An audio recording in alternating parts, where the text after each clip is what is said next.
Hey guys, I'm Nice Mark, and what I have for you today is 20 facts about the world border that you might not know. Let's start. The world border is visible from under bedrock. However, the only time you would see this is when you have access to commands and have creative mode, or when you're dying. Spiders can climb the world border. There are no hitboxes in the world border, although there are a few exceptions that will be later in this video. The world border isn't infinitely tall, so as you can see right here we're gonna use a command, and right now we are at the height of 10 decillion blocks. Now you normally wouldn't be able to fly up there with just pressing your spacebar, since it would take forever, but as you can see right here we're gonna fly forward a couple of blocks, teleport back down, and when we get to the surface you'll see that we are behind the world border. Now as you might know, visually the world border goes up to the build limit. In this case it's at Y256. However, if I try to jump or even walk over it, it's not gonna let me. So visually it's there, however physically it's somewhere up to 10 decillion blocks maybe, I'm not sure exactly, but I know for sure that at that height I'm gonna be able to fly over it. A player can be 5 blocks outside of the world border without taking any damage, and you can modify this distance with commands. Arrows, snowballs, eggs and ender pearls can pass through the world border. Droppers and dispensers can shoot items that can be picked up outside of the world border.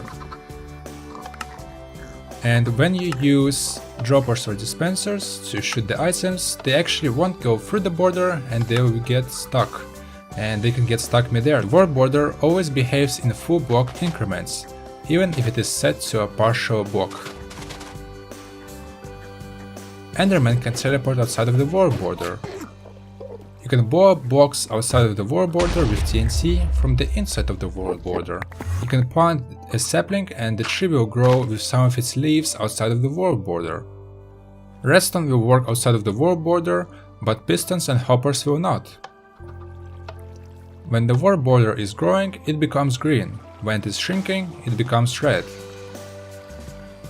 You can use buckets outside of the world border, but it has a strange behavior, and liquids don't flow. You can place lily pads outside of the world border, and if you remove the water underneath the lily pad, it will stay floating, whereas if done inside of the world border, it will just break.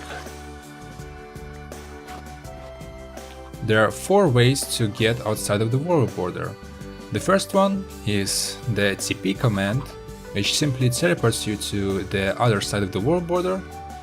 And the second one is letting the world border pass through you. Of course this isn't going to work if the world border isn't moving or if it's growing.